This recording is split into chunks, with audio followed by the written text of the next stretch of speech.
Hi everyone, I'm Joshua Schmidt from the MLTI Ambassador team here at the Maine Department of Education. Over the last 2 weeks, we've looked at ways to increase student engagement in your classroom. This week, we're going to look at how we can use increased student engagement to increase classroom discussions. We're going to define the different types of learning and discussions in the classroom, have an in-depth discussion with Jonathan R. Werner from the MLTI Ambassador team, and finally, we'll dive into some tips and tools to help you use these strategies in your classroom. Throughout today's discussion about increasing classroom discussions, I want to make sure that if you have any questions that pop up, don't be afraid to reach out to me either through my maine.gov email or that phone number there. On the left, if you did a QR code, that is a scan that goes to my Hi Hello card. And at the very top is a bit.ly link that links right to this slide deck if you had questions about any specific resources we were using. Now, on today's video, I want to start with the why. We're going to look at 4 different types of learning and discussion in the classroom. We're going to talk to Jonathan about why he started evaluating these different strategies in his classroom. And then after the discussion, we're going to look at some learning strategies. And finally, we're going to look at some discussion resources. The second half of today's video is really going to be tool focused, with the beginning of the video really emphasizing that conversation with Jonathan. Throughout the remainder of today's video, you're going to hear 4 terms used a lot. And I just want to make sure that you understand what we're talking about when you see these 4 terms. So we have synchronous learning and asynchronous learning that pair with synchronous discussions and asynchronous discussions. When we're talking about the learning side of this, the difference between synchronous learning and asynchronous learning is simply the time frame that the learning is happening. In synchronous learning, that learning happens all in the same time frame, and frequently, because of that nature, it happens in the same way. Asynchronous learning simply means that students are learning content in different time frames. They can also be learning it in the same way or in different ways depending on the structure. So synchronous learning would be defined as lecture-based instruction, whole group instruction, or specific teacher-guided activities. Asynchronous learning, by contrast, would be flipped learning models, independent pacing models, or flexible activities. By comparison, synchronous discussion would be any discussion that happens all at once in a same location, and asynchronous discussions would be any discussion that happens in different time frames and or different locations. So synchronous discussions can be online or in person, but they have to happen simultaneously, whereas a frequently online component of an asynchronous discussion must happen over a flexible amount of time, which will lead us into our discussion with Jonathan. Hello, everybody, for my interview with Jonathan R. Werner, who is an MLTI ambassador. I just want to get started with Jonathan. Can you introduce yourself and the role that you're in right now and where you came from? Sure. Hi, I am Jonathan. I am one of the MLTI 2.0 ambassadors, like Joshua, and I'm in my 2nd year of the program. Prior to being an ambassador, I was the technology integrator at Cape Elizabeth Middle School, where the majority of my work is supporting other classrooms. So as we're talking today, I'll be talking about both what I saw when I was an English language arts teacher in Gorham at the high school, some of the work I've done as a tech integrator serving both the high school and the middle school in Cape, and then for the last 7 years as a middle school tech integrator, sharing some of the stories I've gathered from working with those amazing colleagues. And a shout out here to my friends at Cape Elizabeth Middle School. I'll be talking about many of you today.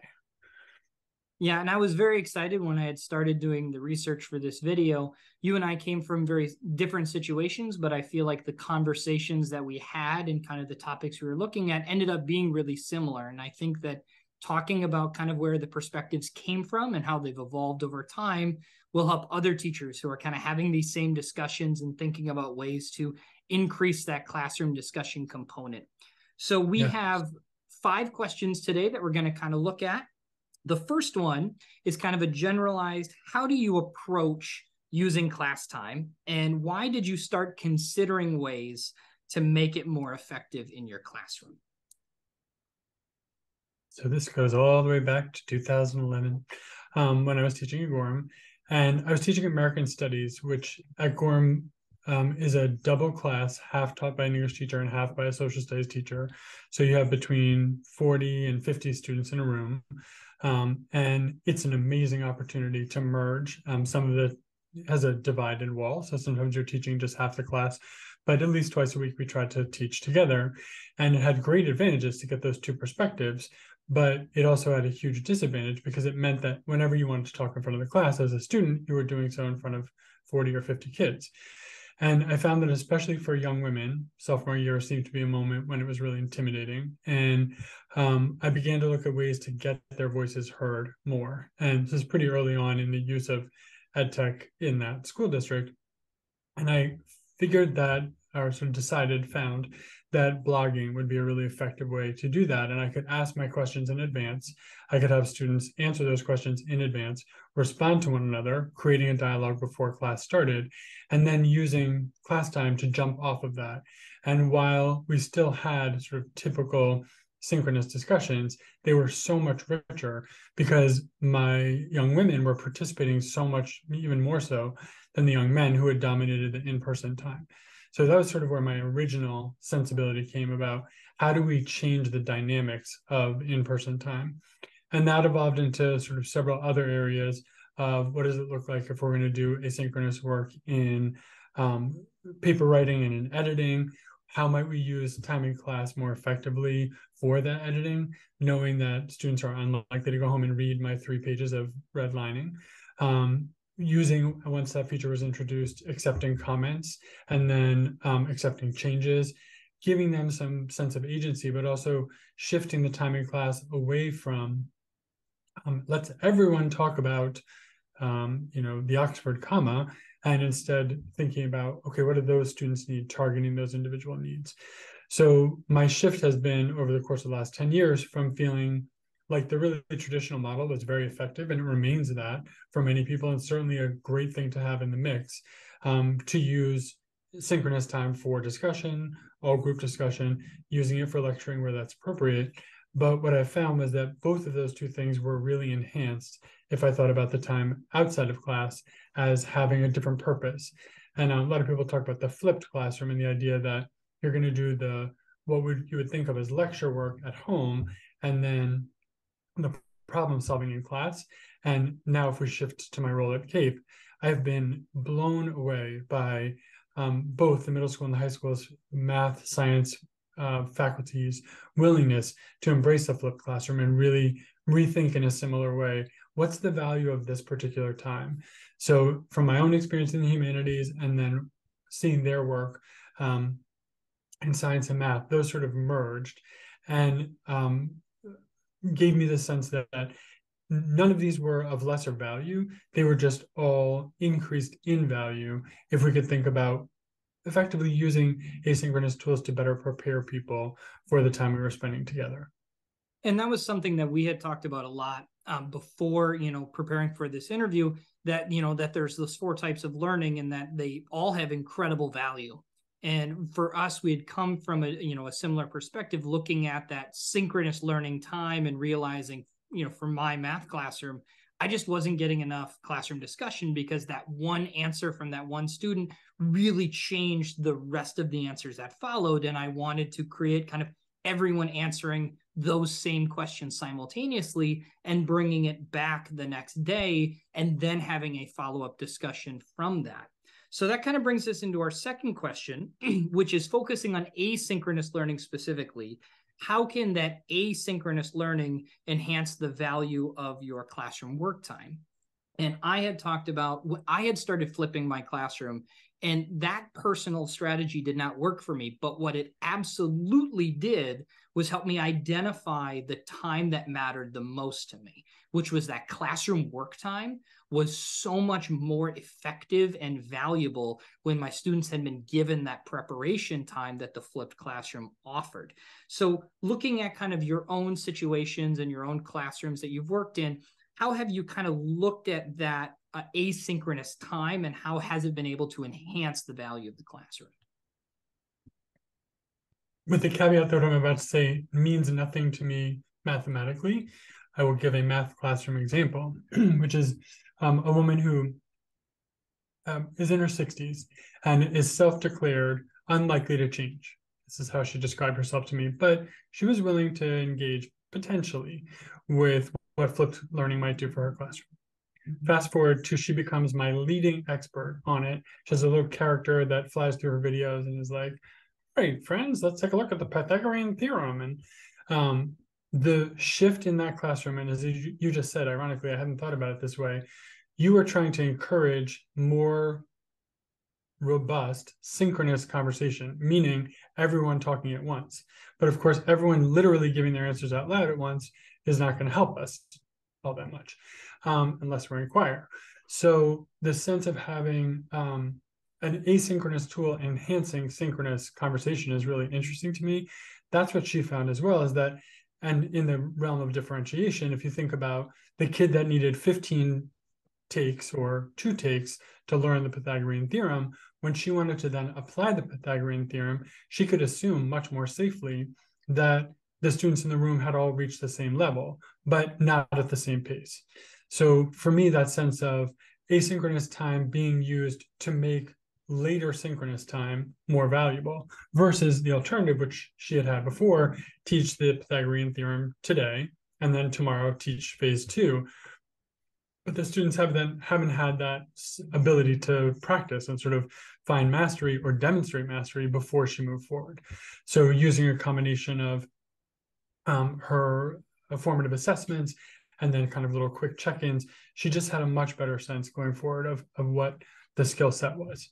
I think the other area where I've seen it really shift the value of synchronous time has been where if something needs to be shared with everyone, then the class time can be divided into smaller groups. So something where everyone needs to know, one of my favorites, MLA citation forms, right? The amount of time you would spend on MLA citation forms in a classroom is very unlikely to be valuable the more time you spend. However, if it helps you to identify the kids that are still struggling with it, pull them out and only work with them while the others are doing other things, that synchronous time then for direct instruction becomes so much more valuable because it's only for the kids that need it. And you're not also then trying to behavior manage and deal with the things that are coming from people that don't need it or who are embarrassed because they don't know it. So that kind of shift in the dynamics of a synchronous classroom that asynchronous learning affords is also a really terrific benefit. And I'll say that my work now in the middle school, it's particularly interesting to watch how it happens for kids that are so nervous. I mean, sure, it persists, but especially I think 6th and 7th grade kids are so self-conscious. And so coming in with mastery, shifting or degree of mastery, so shifts their perspective and their confidence that you see the synchronous time shift just because of that, they don't have to take such a huge risk to begin the conversation or to begin participating because they do have a confidence, oh, Miss Smith, I read this last night. I remember you were talking about whatever it was. That's a really game-changing situation. Well, and I'm glad you brought that up too. So for my experiences, I had a wonderful social studies teacher in South Dakota, and he saw when I was using videos to kind of drive the discussion, he felt really defensive of his classroom discussion time in a synchronous format, and he felt like me doing it in a different way was threatening that time that was most valuable for him. And I think my biggest push has been on identifying the things that are valuable for you in your classroom and then maximizing those things. Like exactly what you just said there. For me, a huge benefit was that when kids walked into a discussion, they had level 1 information. They had the very beginning level. I knew everybody had the basics. So now my questions didn't have to focus on that very bottom level of information, and we could really start diving into some of those more interesting topics and conversations. And then it got away from the there's a right answer that we're trying to search for, and it becomes more about that entire growth mindset and that entire philosophy of improvement over time. So kind of transitioning into specific tools to help us do this process, what is an approach to those tools that can enhance your classroom discussions? How do you look at what tools are most effective and what types of tools you'd be looking for? So because my school is a Google Apps for Education school, I give a lot of focus there. I think some of the tools I'll describe have equivalents in other areas and other manufacturers or companies, but I think the concept is going to be the same no matter where you are looking at it. So one huge shift for me has been the use of Google Forms for data collection and getting information from kids beforehand to inform how you're going to teach. So a lot of people talk about like an entry ticket or a formative assessment taking place at the beginning of a class period. By backing that up 6 hours, 8 hours, giving you the time to prepare based on information gathered from your students, there's no change in their experience because they're doing the same thing. But the simple act of giving yourself a little more time makes it so much more valuable for you to spend that time with them because it's informed by what they actually need. And I was not the data collection guy. Like I really did not see why I needed to do this until I started to see what was happening when it was used well. So as an example, I think Google Forms and then Google Spreadsheets being populated by those forms can be invaluable. I think another area where people have been really impressing me is using the various back channeling features in Google Classroom, whether that's commenting, especially when they open up the teacher role to other professionals. So a teacher that will have 2 or 3 one-on-one special education ed techs with students in the classroom, and then also a coordinator for that grade level's special education services to be able to get those kids better prepared in advance for the expectations of a classroom, or to know that today's activity is not going to be the right one for them. And so they're going to participate in a different way, or they're going to do more prep work in advance. Those kinds of opportunities for transparency that classroom provides can be just such a game changer. And I think the thing we often do in these conversations is we kind of geek out about the tools and sort of the opportunities that they provide. But if you shift it just for a moment, as you would in your own classrooms, to the student perspective, like what more empowering thing than for a kid to come in with that confidence and that sense of, I know what's going to be expected today, and I'm going to succeed because of that instead of, really struggle with it. So that aspect for me as well has been really fantastic to watch in terms of making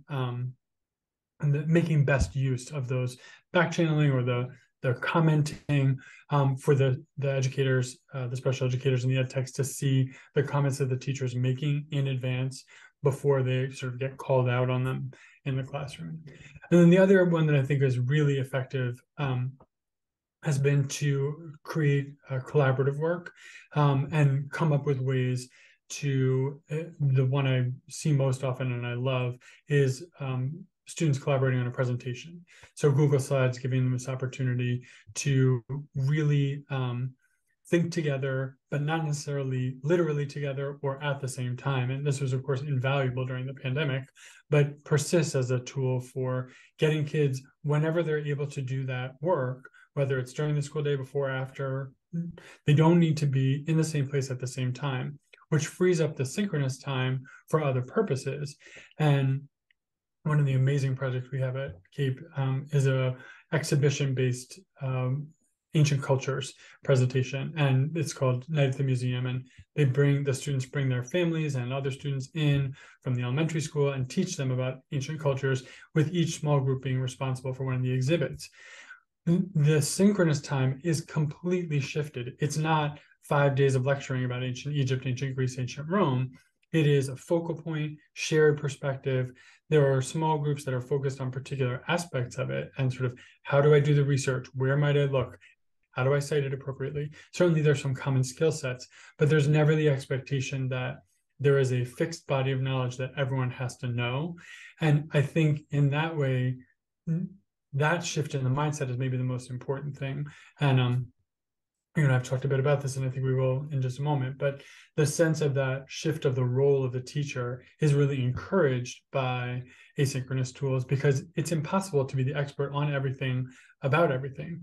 But if what you're doing is giving the students the tools that allow them to be the experts and valuing that expertise, that's where the asynchronous pieces really, to me, light up, and they provide this opportunity to challenge ourselves to let go of the reins a little bit, but also to really see what students can offer one another. And if we think about all those sort of 21st century, or sometimes they're called the 2025 skills around collaboration and problem solving, so much more authentic in the learning than absorb this information right now. Now, granted, ancient history is probably not going to change that much, but in so many disciplines, if I'm going to teach you today this thing, this body of information, it's going to be way less valuable than if I give you an approach to that information. And so it almost greases the wheels for that shift in a way that I feel like is invaluable. Well, and something that we've talked about as well, too, is that while, within our roles, we're going to look at a lot of technological solutions to these problems. Something that I link in the presentation later is talking about, like, there's really good asynchronous discussion strategies and synchronous discussion tools that aren't necessarily technologically advanced. A big step forward for me was understanding when my cup was full, like when I can't add something new to my strategy, so that this strategy that I'm going to incorporate has to replace something that already exists. And exactly like what you're talking about right there, there was this barrier of, I can't know everything simultaneously. One of the strategies has to be giving kids resources and tools and times to start learning how to find that conversation or that strategy or that answer on their own. And that doesn't have to necessarily be a technological solution to that problem in all situations. As we look at, so I love what you're talking about with, like, focusing on, like, the types of tools and how the types of tools can help, like, specific types of problems. How might some of those tools help us with synchronous classroom discussions as well? Because a lot of the things we're talking about, and I've referenced later in the presentation, focus on the asynchronous side, but how can that type of tool also be beneficial on the synchronous side as well? So the first one that leaps to mind is a shift I've seen that sort of takes my approach to using the blog for previewing conversation to the next level, which I didn't ever do, but I've now seen done repeatedly. And I just am so impressed with what happens. So you'll give, let's say over the course of a unit, you have 5 major themes, and you break your class down into 5 groups, and you give each group one of the themes. And then you give them a series of responsibilities, but then you give them a lot of flexibility about how to introduce them. One of those responsibilities is going to be to begin a conversation online prior to class that then tees up the lesson that's going to take place in class. And if you're familiar with I know you are, Josh, but listeners, the Harkness method, where a teacher steps back and really is just in a Socratic way, only there to ask additional questions. That is where I've just seen some incredible learning. And I'll give the example of a European history class I'm familiar with, where the period of sort of revolutionary change, moving from the royal leadership to the leadership of the people, and sort of that theme happening throughout Europe. The one I happened to see in person, synchronously, was the French Revolution. And so the 2 nights before, that group had teed up this whole series of questions and raised various themes. And they had students ask a question, respond to 2 questions, and then respond to the responses to their question. And that was their homework. And then they came in, and the out of the box level of the conversation, and this is 8th graders, was unbelievable. Like the best high school class you could imagine, so much more informed than the I don't know, which typifies an 8th grade conversation about history by and large. And so this sense of the empowerment, and they were excited about it, and they were like, do you know about this? Is so crazy.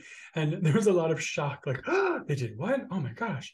The real engagement with sort of the complexities of it and sort of what they were facing, and their moral outrage at Marie Antoinette. And it was just really cool to see. And it was all made possible because they had engaged in a way that would never work if you're trying to do it with everyone all at once in that classroom. But what was otherwise the exact same structure, right? A Harkness conversation with the students in a circle having this discussion, was elevated tenfold because of the preparation that had been done. And because the students understood that it was their responsibility, that was their unit, right? And they took almost like a pride in it. It was really cool to watch, that they were just really excited about becoming the experts, right? And that this teacher was wonderful about also really genuinely responding to things that she didn't know. So as the groups brought stuff up, she would very authentically be like, "Oh, that's so cool. Wow, I didn't realize that." And of course, I couldn't look in her mind to know, but she was a darn good actor if she was acting. But the kids were like, "Yeah, it's true," and they really like all the more invested. And so while it's often scary, and I certainly have had the moments where I'm like, I would just like you to do it my way, please, because I got it right. Watching that really concrete example of letting go of the reins and letting those students take the expertise, and also doing a great job of asking questions like, let's double check that. Is that really the way? Like, not in a shaming way, but like, let's just go back to that resource and look, oh, you're right. Actually, I got that wrong. We need to fix this information. That the acceptance and the sort of the warmth towards fallibility was such a cool thing to see too, because so often in a history context, or any classroom certainly, but a history context, like it's history, it's static, right? And so the teacher knows the history and they're telling you the history. But that piece was really just powerful to watch. And the only tool in place was Google Classroom, allowing that back and forth. They were using some Google Docs, some shared slideshows. The rubrics were in there for them to see what the expectations were. But the key was really what emerged on the other side, in the sense of like just powerfully engaged, deeply felt learning that had no, it was indistinguishable in format from what it would have been, say, 10 years ago without that tech tool, but which was off the charts because it began at a 7 instead of at a 0. Well, and I really like too the idea of the technology there to create some type of discussion later. We had talked a little bit earlier about when I was looking at this in my own classroom, and I thought, I just need to create more discussion. The goal here is my students are really, really quiet. And what can I do to increase the levels of discussion? So that for me was game-based learning. That was the tool that I wanted to use. So things like Quizlet Live or Desmos conversation starters were very powerful at just increasing the amount of discussion. But then, of course, if you need to adjust like the types of discussion or like really get the students thinking and communicating in a specific way, I used Jamboard and Flip really early in the pandemic because I felt like I wasn't getting authentic discussion when we were asynchronous.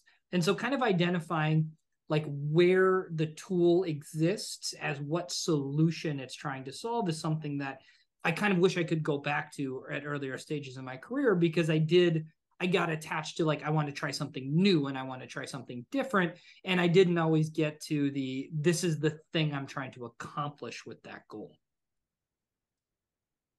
Yeah. So our final question that we have today is kind of just in general with the culture of the classroom. And you had actually talked about this a little bit with the changing like the sage on the stage mindset. How has this kind of change in perspective adjusted the culture in your classroom or the classrooms that you support? As I was thinking about this when you previewed the questions for me, the one area that comes up as sort of the culmination of all these pieces is a project-based learning program at Cape that a couple of years ago participated in what's called the Fish Friends program, and the main council of the Atlantic Salmon Federation, a seemingly unusual niche market, supports raising and then releasing salmon as a scientific experience for students. And so this project-based learning began with the building of the tables in our makerspace to support the enormous weight of these huge saltwater tanks. So the physics of that, the engineering, the way that was going to, the testing, the iteration, all those great things that you see in this process. And we had 6 teams of 4 doing this. We had 6 tanks having to build these tables.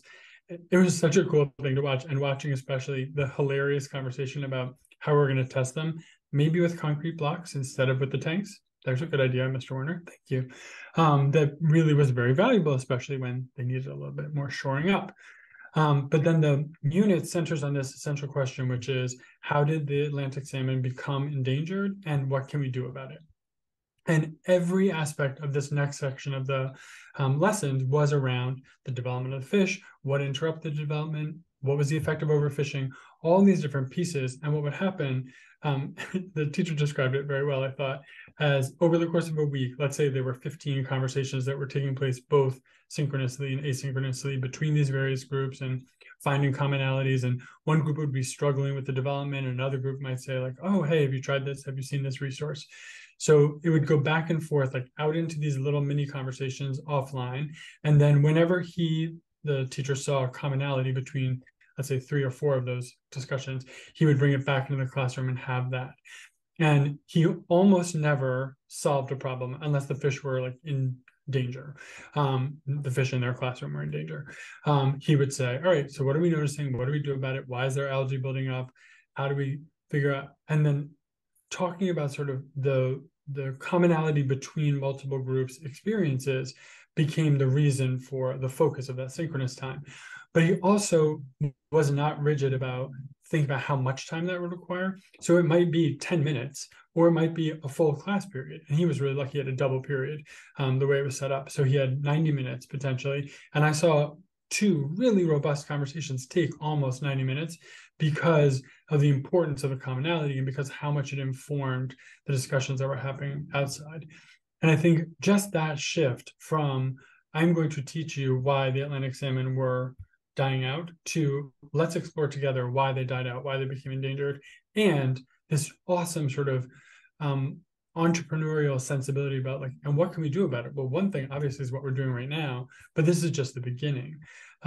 That is such a different sensibility about the role of information and the role of the student and the importance of that group dynamic. It just becomes so much more meaningful and like applicable to the world.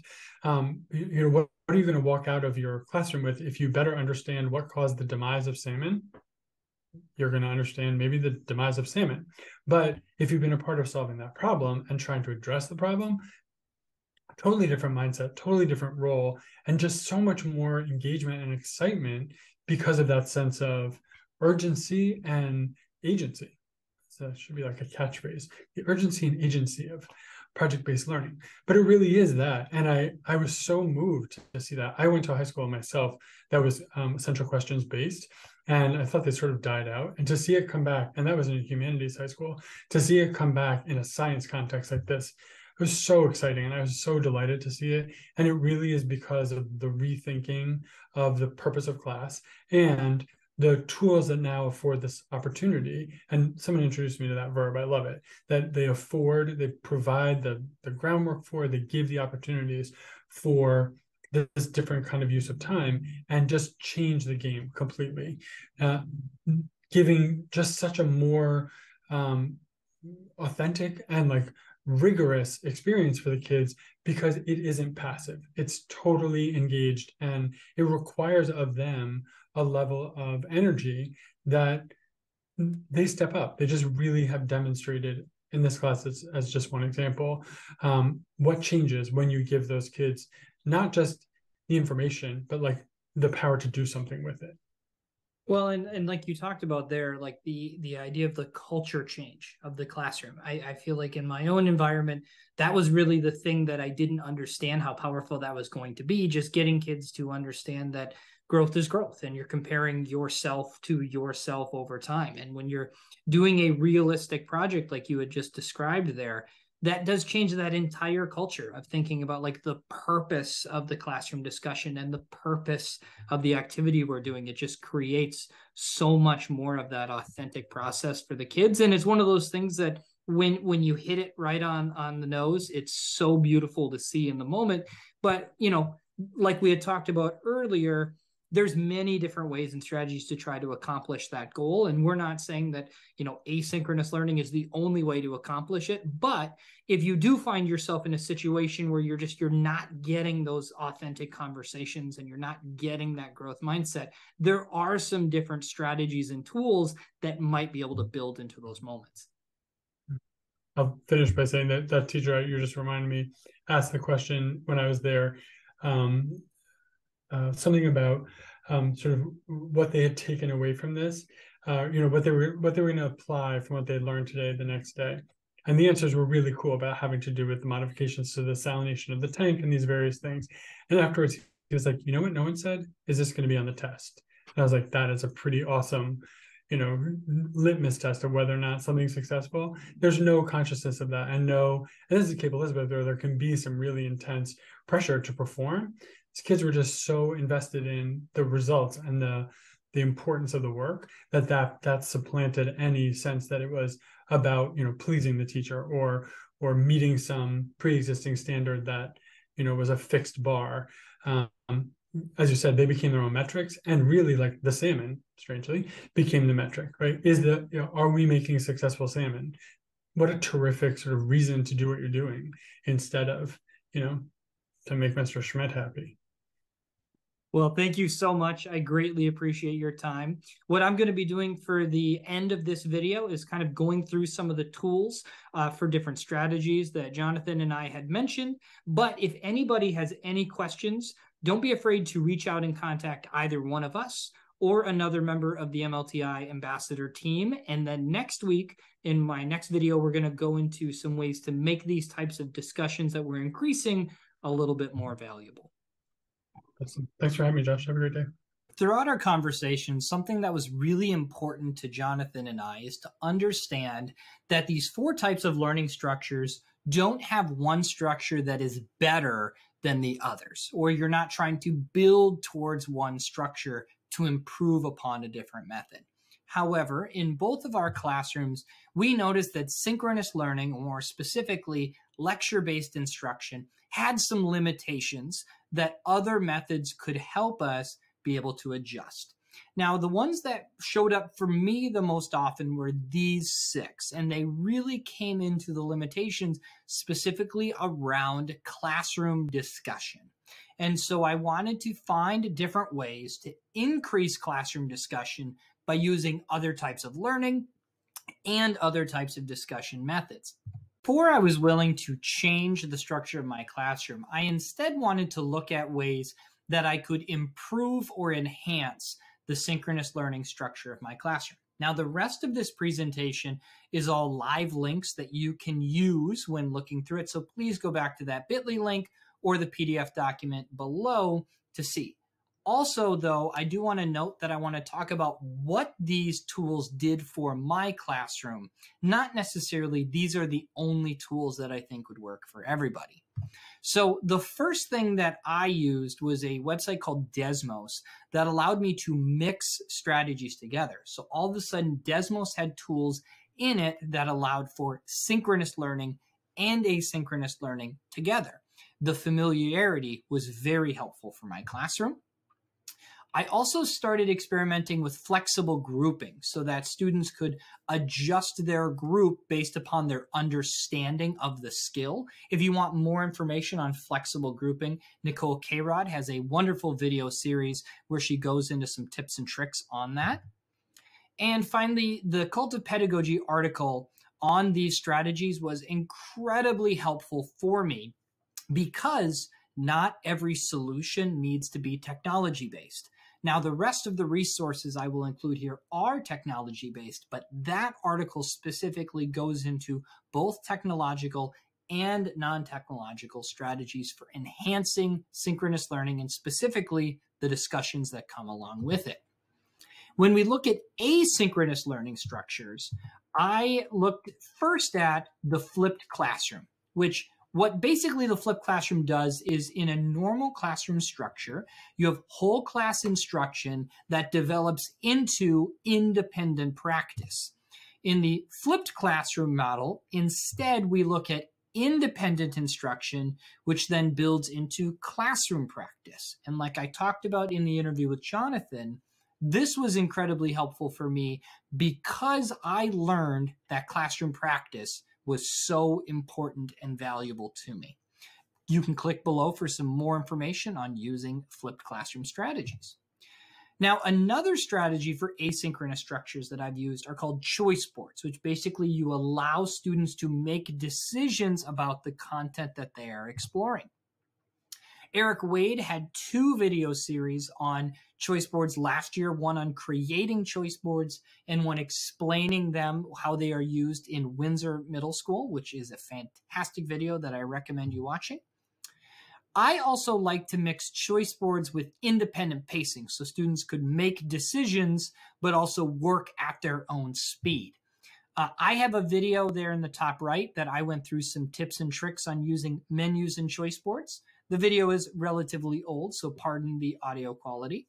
But also at the bottom, I have a copyable sample of a choice board in the structure that I currently use in my classroom that anyone can copy and use themselves. If you have any questions on those strategies, please reach out to me and I would love to help you.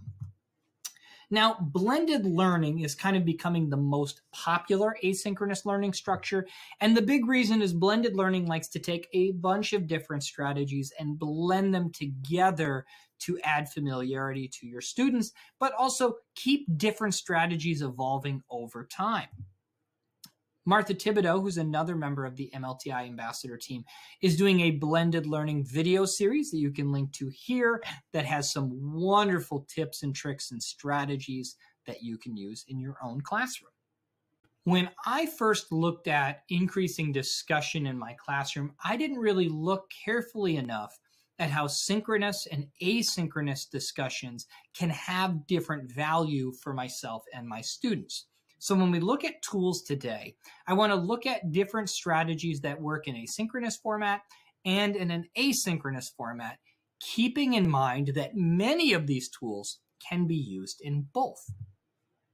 When we look at synchronous discussion tools, there's really 3 broad concepts that I think about. So a back channel chat would be a chat that is happening outside the lecture or direct instruction. So this would be a situation where you are doing a direct instruction or a synchronous learning strategy, and there is a conversation that is happening beyond or behind that lecture format. Now, adding to the live discussion is a tools when you are adding engagement to the discussion that is taking place. So if you think back channel is called something that's happening behind you, adding to the live discussion would be whatever your synchronous learning is, your synchronous discussion is happening simultaneously with that. Now, the one that I have been a huge fan of in my classroom is using game-based learning to direct or drive the discussion. I learned very quickly that my problem wasn't just not having enough discussion. My students didn't have the tools and strategies in place to have productive discussions. If you want more information on using game-based or gamification strategies, look back in my earlier video on those topics. Now, if we look at back channel chat, if you're interested in more resources on that, Eric Wade did a wonderful video last year on using back channel chat. And there's also this website that gives some tips for creating back channels and some 10 sites that you can use for that strategy. Excuse me. If you wanted to add to the live discussion that was happening in your classroom, a resource that I am a huge fan of is called Jamboard, which exists within the Google Suite. This conversation was just a conversation starter in a classroom where it had a bunch of funny animal pictures and just asked the students, which picture do you identify with and how are you feeling at that moment? Just a great way to begin that conversation. Jamboard is fantastic for that. And if you wanted some more, Alice Keeler has some great Jamboard tips. Pear Deck is also a very powerful resource, and there is a video here from the MLTI Ambassador team on using Pear Deck. Pear Deck also complements the Google Suite very, very nicely. And there's another website for using it as well. And my personal favorite has been using game-based learning in the classroom, and the resource that I have loved for this is called Quizlet Live. And Quizlet Live is basically a flashcard game, except that you don't always have the answers on your flashcard. So when it's asking for the 8th president, I have John Adams and George Bush Sr. as my 2 options. But if one of those 2 is not the answer, it means that one of my group members has it. So it teaches me not only how to communicate with my group members, but I can also naturally build the content into that material to increase more discussion. Now, on top of that, it's also important to know how to use these strategies. So I've given you 2 tips on how to use Quizlet Live in your classroom to increase your discussion. And finally, we're going to look at some asynchronous discussion tools. So just as a quick reminder, asynchronous discussion would be any discussion that's happening in different time formats and frequently in different places. Now, Google Classroom is something that is already being used in a lot of classrooms, and asynchronous discussions can happen really naturally within it. This is also something Jonathan talked a lot about in his answers. We'll also talk about Flip, which is formerly Flipgrid, very helpful for this strategy. Desmos, which is actually something that I talked about earlier for synchronous learning. I want to show how Desmos can be effective for both synchronous and asynchronous discussions as well. And finally, we're going to look at Padlet. Now, Google Classroom, which is something that is being used in tons of classrooms all around Maine, has built-in strategies for using asynchronous discussion tools. I've put some links here that I would recommend using where you can use a supplement you already have in your classroom to increase those discussion tools. Flip is another resource that I am a huge fan of. Flip is video-based discussions. So we're looking at more in-depth conversations rather than simply something that's shortly typed out or maybe a back channel chat. We've used Flip a lot for professional development as well. So this is an effective tool for teachers. Here are a couple links for you that make Flip an incredibly powerful tool in your classroom. And I want to talk a little bit more in depth about why Desmos can be used synchronously, but also asynchronously as well. And the big reason is how Desmos is developed is that when I put an answer into a discussion question, there's a blue button down that says share with class. When another student is working through this same example, they will see answers from their classmates, some correct, some incorrect, but it allows for that discussion to happen asynchronously, and then I, as a teacher, can build in those discussions synchronously as well. It's also very good for teaching different strategies on how students can communicate. In this example, Anya and Brayden are not real students in my classroom, but it talks about how you could explain to them whether one student was correct or the other student was correct and how to explain your thinking. Once again, this can be built in asynchronously with the program, but I can also do a synchronous discussion in my classroom as well. And finally, another way to have an asynchronous discussion are resources like Padlet.